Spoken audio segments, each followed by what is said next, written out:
नमस्कार दोस्तों। Last video में हमने समझा था सीएसएस का बेसिक सिंटैक्स के बारे में। ठीक है, बहुत ही आसान शब्दों में आपको मैंने समझाया था कि सीएसएस का मतलब कोई भी एलिमेंट को आपको स्टाइल करना है तो बेसिक्स जो स्ट्रक्चर रहने वाला है आपका सीएसएस का कोड लिखने का वो सेम ही रहने वाला है। और इंटरनल स्टाइल शीट की हमने बात करी थी, कैसे लिखना है हमने समझ लिया था। तो आज के इस वीडियो में हम फोकस करने वाले टेक्स्ट प्रॉपर्टीज पर। मतलब टेक्स्ट को हम टेक्स्ट का बिहेवियर, टेक्स्ट का लुक एंड फील कैसे चेंज कर सकते हैं यूजिंग डिफरेंट फील्ड्स। तो उसके बारे में स्टडी करने वाले और आपको मैं बताने वाला हूँ कि इन एक्सटर्नल स्टाइलिंग शीट कैसे यूज करना है और इनलाइन स्टाइल को कैसे यूज करना है। ठीक है। और आप सोच रहे होगे कि यार लोडिंग सिंबल क्यों लगाए इधर, तो उसका भी एक रीजन है, बहुत ही इंपॉर्टेंट है आपको समझना। ठीक है, if you want to be professional web developer. ठीक है, तो टेक्स्ट प्रॉपर्टीज से हम स्टार्ट करते हैं। और पिछली वीडियो में हमने टेक्स्ट का कलर कैसे चेंज करना है वो देख लिया था, बट बाकी के प्रॉपर्टीज बहुत सारे प्रॉपर्टीज है, उसके बारे में हम देख लेते हैं आज। मोस्ट कॉमनली जो यूज में आते हैं उनके बारे में देखने वाले हैं। तो वर्क स्पेस सबसे पहले मैं ओपन कर लेता हूँ। ठीक है, वो वर्क स्पेस मैंने ओपन कर लिया है। और ये फाइल हमने बनाई थी लास्ट वीडियो में CSS सिंटैक्स की। ठीक है, क्लास आईडी क्या होता है इसके बारे में भी समझा था। तो एक नई फाइल हम बनाएंगे और इसको बोलेंगे text, for example text properties dot HTML। ठीक है, टेक्स्ट प्रॉपर्टीज डॉट HTML का बॉर्डर प्लेट कोड आएगा इसमें, और इसको भी हम बोलेंगे टेक्स्ट प्रॉपर्टीज। ठीक है, प्रॉपर्टीज। अब एक्सटर्नल स्टाइल की हम बात करेंगे तो एक्सटर्नल स्टाइलिंग शीट मतलब एक्सटर्नल कुछ बाहर का है। तो इंटरनल स्टाइल में हमने बात करी थी, जो हमारा HTML फाइल होगा उसी में हम स्टाइल लिखेंगे। बट एक्सटर्नल स्टाइल के केस में क्या होगा, हमारी जो स्टाइलिंग की फाइल होगी डॉट CSS फाइल हम बनाएंगे और उस फाइल को हम हमारी डॉट HTML फाइल में लिंक करेंगे। जैसे आपको, and this is the way to design professional websites. जैसे फॉर एग्जांपल कभी आप ऑनलाइन शॉपिंग कर रहे हो अमेजोन और फ्लिपकार्ट पे, तो आपको हर एक पेज का लुक एंड फील थोड़ा सा सेम ही लगने वाला है। जो टेक्स्ट का कलर होगा या फिर बटन्स का कलर होगा, जो स्ट्रक्चर होगा पेज का, उससे मतलब आपको थोड़ा सा सेम ही लगेगा और उसका फील भी सेम आएगा। तो वो जो वेबसाइट डिजाइन करी होती है तो उसमें स्टाइलिंग एलिमेंट्स की काइंड ऑफ जेनरिक रखी जाती है, तो उसके कारण हमें थोड़ा सा लुक एंड फील उसका सेम आता है। ठीक है, तो हम एक फाइल बनाएंगे for example styles, text style बोलते हैं इसको, text styles STY styles dot CSS।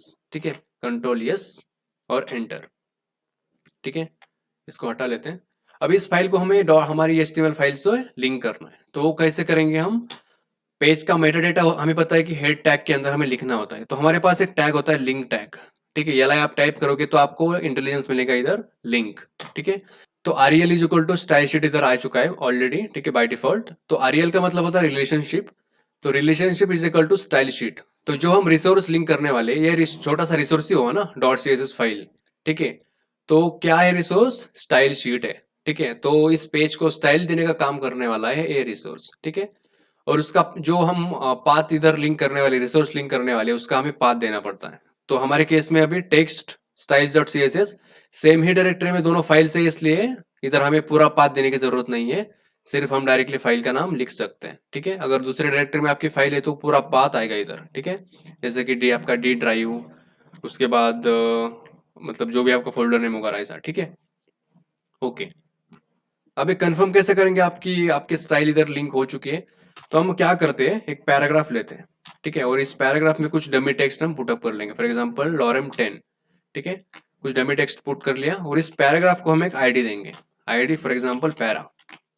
ठीक है, और इस पैरा आईडी को यूज करके हम अभी इस पैराग्राफ पे स्टाइलिंग अप्लाई करने वाले हैं। तो आईडी यूज कर रहे हैं तो हैश सिंबल हमें लगाना पड़ेगा स्टार्टिंग में, curly braces open curly braces close. और फॉर एग्जांपल इसका कलर चेंज कर देते हैं। ठीक है, कलर फॉर एग्जांपल ब्राउन। ठीक है, ब्राउन इज फाइन। अब इसको टेस्ट करने के लिए हम इसको ओपन कर लेंगे हमारे ब्राउजर पे, तो कॉपी पाथ कर लेंगे और ब्राउजर का एक इंस्टेंस ओपन कर लेता हूं मैं, कंट्रोल V एंटर। तो आप देख सकते हो इसका कलर चेंज हो चुका है। दैट मीन्स कि our resource got successfully linked with our HTML page. ठीक है, ओके। तो this is nothing but external styling. अब इनलाइन स्टाइलिंग के बाद आपको एग्जांपल बता देता हूं। ठीक है, फॉर एग्जांपल एक H2 टैग इधर हम लिख लेते हैं और इनलाइन स्टाइल मतलब हम डायरेक्टली स्टाइल टैग को यूज करेंगे, स्टाइल प्रॉपर्टी को यूज करेंगे हमारे टैग के बॉडी के अंदर ही, हमारे एलिमेंट के अंदर ही, HTML एलिमेंट के अंदर ही हम यूज करेंगे। और फॉर एग्जांपल इसका कलर हम चेंज करेंगे, इसको हम बना देते हैं रेड। और हर एक प्रॉपर्टी, आप मल्टीपल प्रॉपर्टीज आपको लिखनी है। For example text align, text align और सेंटर, तो इसके बाद कॉमा, फिर आप प्रॉपर्टी लिख सकते हो। ठीक है, इसको हम कंफर्म करने के लिए रीलोड करेंगे। इसको हमने कुछ कंटेंट पुट नहीं करा, ठीक है, फॉर एग्जांपल हेलो वर्ल्ड, तो आपको ये सेंटर में दिखेगा, उसका कलर भी चेंज दिखेगा। ठीक है, रेड दिख रहा है। तो अब इसकी बात करते हैं कि मैंने ये जो लो इधर एनिमेशन पुट करा था वो क्यों पर था। तो inline style is not recommended way to style your HTML elements. Why? Because अगर आप बहुत सारे स्टाइल इनलाइन तरीके से लिखोगे, जैसे कि इधर आप बहुत सारे प्रॉपर्टीज लिखेंगे, तो आपका पेज लोड होने में बहुत टाइम लेगा। तो मान लो अभी इसके अंदर बहुत सारा बहुत बड़ा कंटेंट है और आप इसको ऐसे स्टाइल कर रहे हो, तो इसको लोड होने में थोड़ा सा टाइम लगेगा। और हमारे केस में तो मतलब माइक्रो सेकंड, मिली सेकंड भी बहुत इंपॉर्टेंट चीज होती है। तो इनलाइन स्टाइल यूज नहीं करने, मतलब inline style is not recommended way, it is not professional to use inline styling to design websites. ठीक है, तो दैट्स वाई मैंने लोडिंग का सिंबल इधर डाला था। आई होप आपको समझ में आया होगा। तो अब हम मूव ऑन करते हैं हमारे मेन टॉपिक पे, टेक्स्ट प्रॉपर्टीज। ठीक है, टेक्स्ट का कलर कैसे चेंज करने वो हमने ऑलरेडी देख लिया है। एक तो हम, हमारे पास कलर देने के तीन ऑप्शन होते हैं। एक तो डायरेक्टली कलर का नाम, या फिर हेक्साडेसिमल वैल्यू दे सकते हैं। ठीक है, इस हेक्साडेसिमल वैल्यू फॉर एग्जांपल आपको दिखा दूं, तो इसको हम हटा लेते हैं अभी। तो हमारे स्टाइलिंग में जाएंगे हम, और इधर आपको, अभी इधर आपको कंफ्यूज नहीं होना है आईडी और इस हेक्साडेसिमल वैल्यू में। ठीक है, तो हेक्साडेसिमल है जैसे कि नंबर सिस्टम है, जैसे हमारा डेसिमल नंबर सिस्टम है, जैसे कि डेसिमल नंबर सिस्टम में 0 से लेकर के 9 तक नंबर्स अवेलेबल है, और इस इन्हीं नंबर के कॉम्बिनेशन से बाकी के नंबर मिलते हैं, जैसे कि 11, 12, 50, 100, ऑल द अदर नंबर्स। ठीक है, तो हेक्साडेसिमल भी एक नंबर सिस्टम है। और RGB मतलब रेड, ग्रीन और ब्लू के कॉम्बिनेशन से बाकी के कलर मतलब पूरे कलर बनते हैं। तो रेड, ग्रीन, ब्लू का मतलब कंबाइन करके हम बहुत सारे कलर बना सकते हैं। कितने कलर बना सकते हैं? तो हर एक ब्रैकेट में आपको 3 नंबर दिख रहे हैं इधर, तो हर एक नंबर का रेंज हो सकता है 0 से लेकर के 255 तक। ठीक है, तो 0 से लेकर के 255 तक 256 नंबर हुए ना, 0 टू 255 मतलब 256 टोटल नंबर इंक्लूडिंग 0। तो 256 into 256 into 256, this number will be all possible colors that can be formed by like combination of these three colors। ठीक है, तो ऐसे वैल्यू भी हम प्रोवाइड कर सकते हैं। ठीक है, तो इसको आप ट्राई आउट कर सकते हो। इसमें कुछ कंफ्यूजन लग रहा है आपको तो कमेंट में बता सकते हो, और डिटेल में आपको समझाने का ट्राई करूंगा मैं। ठीक है, अब टेक्स्ट अलाइनमेंट का हमने देख लिया था basic, text alignment left, right या फिर सेंटर। और जस्टिफाई का एग्जांपल आपको दिखाता हूं मैं। ठीक है, जस्टिफाई मतलब क्या, जैसे कि टेक्स्ट अलाइन और जस्टिफाई। जस्टिफाई मतलब हमारा ब्राउजर डिसाइड करेगा कि कैसे इसको अलाइन करना है। ठीक है, फॉर एग्जांपल हमारा पैराग्राफ थोड़ा सा बड़ा है, लेट सपोज। ठीक है, लॉरेम 20 डमी टेक्स्ट पुटअप करने के लिए हम यूज करते हैं लॉरेम का। इसको रिलोड करेंगे, और जैसे ही मैं थोड़ा सा इसका साइज कम करूंगा, छोटा सा करूंगा, तो आप देखोगे अभी ये जो है, मतलब खुद को इसमें फिट करने का ट्राई कर रहा है, और ये काम हमारा कर रहा है ब्राउजर। अभी सोच रहे होगा कि लेफ्ट और फिर जस्टिफाई में फर्क क्या हुआ, तो वो भी आपको बता देता हूं मैं। लेफ्ट इसको किया हमने, तो रिलोड किया, तो इधर इधर आप ऑब्जर्व करो। ठीक है, आपने देखा जब आपने लेफ्ट यूज किया, तो हमारा जो टेक्स्ट है मतलब वो लेफ्ट की तरफ उसका ज्यादा ये रहेगा, फोकस रहेगा, इधर का स्पेस यूटिलाइज नहीं करेगा वो। जैसे जस्टिफाई रहेगा तो पूरा जो स्पेस होगा वो यूटिलाइज करने का काम करेगा हमारा ब्राउजर। ठीक है, तो जस्टिफाई करेगा खुद को हमारा पैराग्राफ। ठीक है, ओके। उसके बाद के प्रॉपर्टी देखते हैं। उसके बाद है टेक्स्ट डेकोरेशन। कुछ अंडरलाइन, ओवरलाइन देना है आपको, आपके टेक्स्ट पे स्ट्राइक थ्रू करना है तो आप कर सकते हो यूजिंग टेक्स्ट डेकोरेशन। ठीक है, तो इसका एग्जांपल भी देख लेते हैं हम। इसको हम कमेंट कर देते हैं, कमेंट कैसे करना है हमने देख लिया था। तो मैंने इसको क्लिक मतलब कर्सर में इधर लेके गया और कंट्रोल और फॉरवर्ड स्लैश मैंने दबाया। ठीक है, तो एक कमेंट हो जाता है। टेक्स्ट डेकोरेशन और फॉर एग्जांपल अंडरलाइन, ठीक है, तो हमारे टेक्स्ट के नीचे अंडरलाइन आ जाएगी, आप देख सकते हो अंडरलाइन आ चुकी है, ठीक है। थोड़ा सा जूम किया मैंने, कंट्रोल की होल्ड करके स्क्रॉल को, माउस के स्क्रॉल को किया तो जूम हुआ पेज। अब टेक्स्ट डेकोरेशन का कलर भी चेंज कर सकते हैं हम, ठीक है। टेक्स्ट डेकोरेशन कलर इधर देख सकते हो आप, फॉर एग्जांपल रेड, तो अंडरलाइन का कलर आप देख सकते हो रेड हो चुका है। उसके बाद देखते हैं text transform, capitalize, upper case, lower case, ये भी हम बड़ी आसानी से कर सकते हैं, ठीक है। टेक्स्ट ट्रांसफॉर्म कैपिटलाइज कर लेते हैं इसको। कैपिटलाइज मतलब क्या, कि हर एक वर्ड का फर्स्ट लेटर कैपिटल हो जाएगा।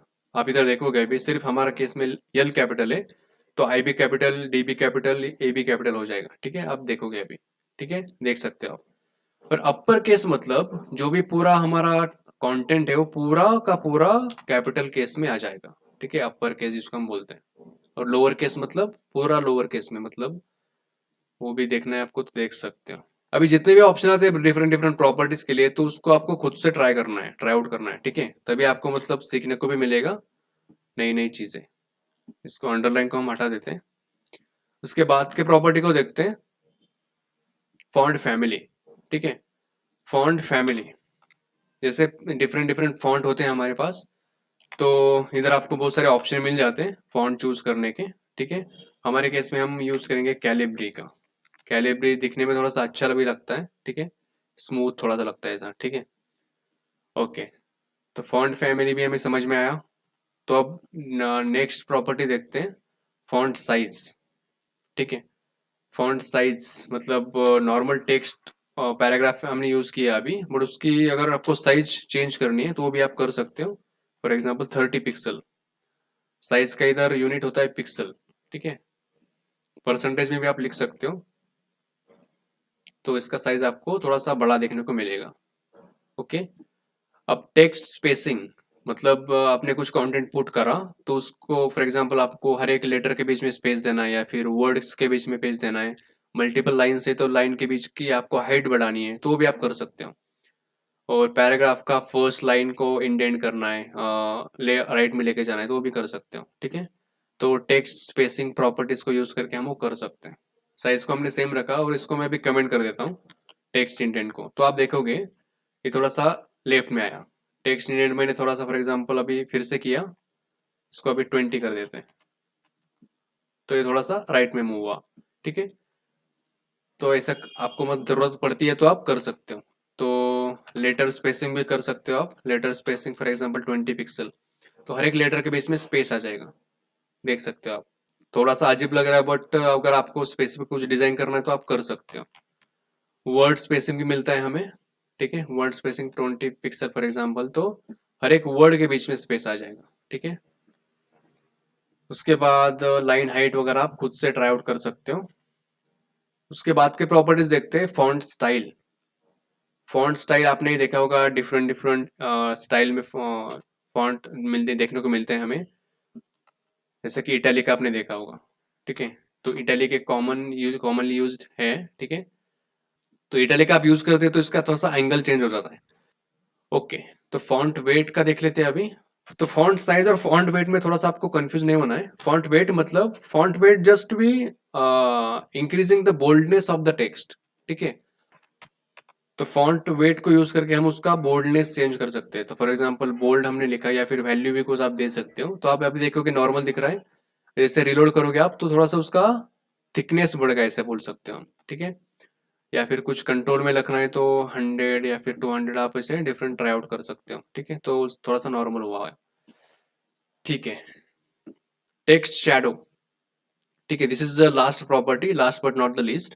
टेक्स्ट शैडो मतलब हिंदी में इसको बोल सकते हैं हम छाव। जैसे आप कभी धूप में बाहर जाते हो तो आपके पीछे आपकी शैडो पड़ती है ना, छाव पड़ती है ना, तो वैसे हम हमारे टेक्स्ट की भी छाव बना सकते हैं उसके पीछे। तो हमें चार वैल्यू देके हम इसको छाव को, शैडो को कंट्रोल कर सकते हैं। हॉरिजॉन्टल, वर्टिकल, ब्लर और कलर। हॉरिजॉन्टल मतलब ऐसे, ठीक है, हॉरिजॉन्टल उसको शैडो की आपको साइज कितनी देनी है, वर्टिकल कितनी मतलब कितना उसको बड़ा बनाना है, ब्लर देना है या फिर शार्प रखना है, कलर उसका कंट्रोल करना है कि नहीं, ठीक है, वो कर सकते हो आप। अब इसकी शैडो देते हैं हम, टेक्स्ट शैडो, ठीक है। और फॉर एग्जांपल 2 पिक्सल 1 पिक्सल, बीच में आपको कोमा नहीं देना है, ठीक है, कोमा देगा आप तो स्टाइल रिफ्लेक्ट नहीं होगी, ठीक है। रेड 2 पिक्सल हॉरिजॉन्टल करो, 1 पिक्सल वर्टिकल करो, 1 पिक्सल का थोड़ा सा ब्लर बनाओ उसको और कलर दो उसका रेड, ठीक है। आप अभी ऑब्जर्व करोगे तो थोड़ा सा शेडो उसको आ चुका है वो, ठीक है। और आपको अगर हॉरिजॉन्टल लेना है तो आप 3 पिक्सल ट्राई कर सकते हो, आपके हिसाब से जो भी है, ठीक है। तो यही कुछ प्रॉपर्टीज थे दोस्तों, इसको आपको समझने में कुछ भी दिक्कत जा रही है तो उसके बारे में आप कमेंट कर सकते हो। I will definitely try to reply immediately, ठीक है। बहुत ही सिंपल है, सिर्फ आपको थोड़ा सा केयरफुल रख के स्टाइलिंग लिखनी है, ठीक है। इनलाइन स्टाइल के बारे में भी आपको समझ में आ रहा होगा। Inline style is not the recommended way to design professional websites, ठीक है। क्यों? क्योंकि लोड होने में उसको टाइम लगता है। तो वीडियो दोस्तों आपको थोड़ा सा इंफॉर्मेटिव लगा हो, कुछ सीखने को मिला हो तो वीडियो को जरूर से लाइक कर देना। लाइक जब करते हैं आप वीडियो को थोड़ा सा अच्छा भी फील होता है मुझे, ठीक है। और चैनल को आप नए हो तो चैनल पे सब्सक्राइब भी कर देना। वीडियो के नीचे आपको सब्सक्राइब का बटन दिखेगा, उसको सब्सक्राइब भी कर लेना। जब सब्सक्राइब करते हो आप तो कोई भी नया वीडियो पब्लिश होता है तो उसका नोटिफिकेशन आपके पास आ जाता है, ठीक। तो मिलते हैं हम नेक्स्ट वीडियो में किसी इंटरेस्टिंग टॉपिक के साथ, तब तक के लिए जय हिंद, जय भारत।